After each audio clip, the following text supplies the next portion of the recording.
네, 대부분의 사람들이 허리에 통증을 느끼다 보면 혹시 허리 디스크가 아닌가 하는 생각들을 먼저 하시곤 하죠.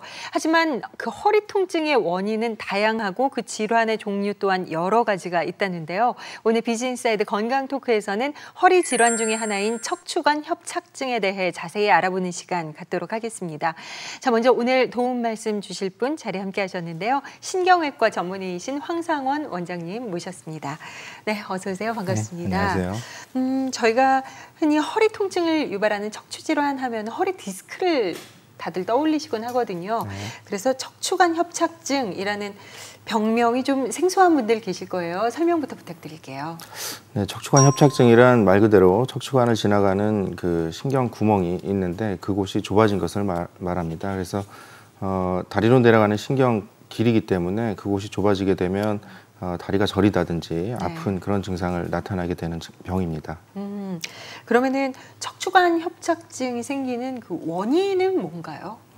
일단 뭐 노화가 가장 큰 원인입니다. 하지만 뭐 나이가 먹는다고 해서 무조건 척추관 협착증이 걸리는 건 아니고 우리가 보통 허리에 안 좋은 자세를 반복적으로 하게 되면 나이가 들어서 이런 병이 생기게 됩니다. 주로 허리를 많이 쓰는 일을 하신다든지 뭐 물건을 많이 드는 일을 하시는 분들이 나이가 드실 경우에 생기는 병입니다. 아, 그렇군요. 이 척추관 협착증 같은 경우도 허리 디스크와 마찬가지로 통증을 수반하는 병일 텐데 이게 어떤 통증의 차이가 있을지 좀 궁금해요. 이게 웬만하면은 그냥 허리 통증하면은 구분이 안 될 수도 있잖아요. 그렇죠.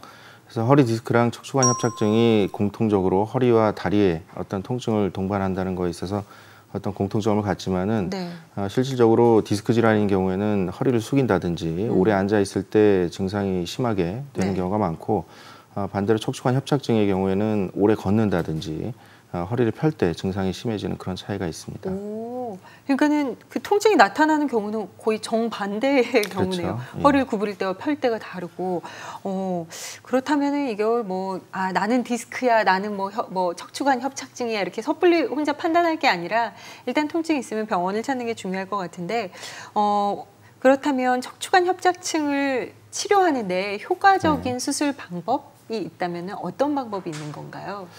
요즘 좋은 시술이 많긴 하지만 그렇다 하더라도 구조적으로 문제가 있는 경우에는 어쩔 수 없이 수술을 해야 되는 경우가 있습니다.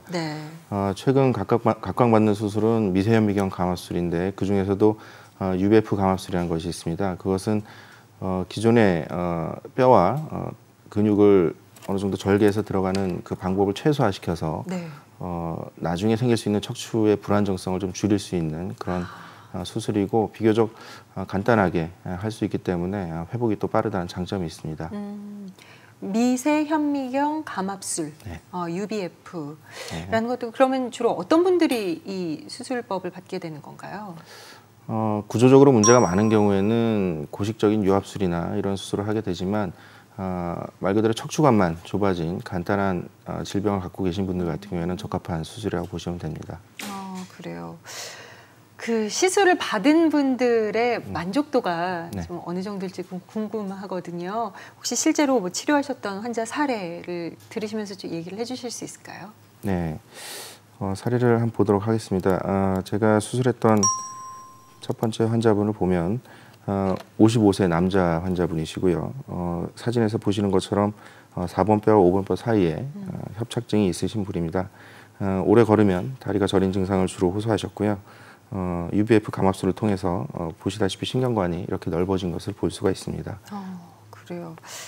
허리 질환 중에 하나인 척추관 협착증에 대해서 제가 유익한 얘기들 황상원 원장님과 함께 풀어봤는데 그렇다면 마지막으로 척추관 협착증 좀 예방하고 건강한 이 척추를 갖기 위한 좋은 생활 습관이 있다면 어떤 게 있을까요?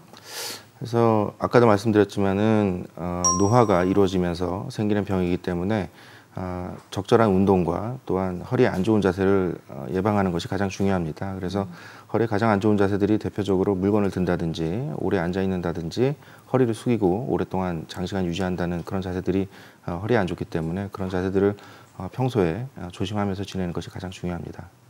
그러니까 무엇이든 너무 오래 걸어도 너무 많이 해도 너무 오래 앉아 있어도 그러니까 좀 적절하게 자세를 바꿔주는 것도 좋은 방법이 되겠네요. 맞습니다.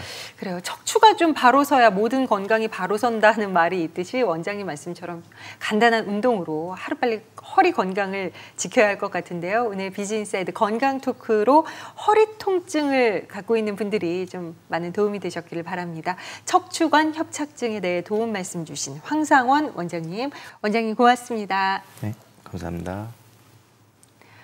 이제 여름이 시작됐습니다. 바캉스의 계절, 여름은 노출의 계절이기도 하죠. 여자분들은 뭐 제모부터 늘씬한 각선미 관리까지 정말 굴직거리가 늘어나는 계절이기도 한데요. 특히 비키니 입은 완벽한 몸매는 여자들의 영원한 로망이기도 하죠.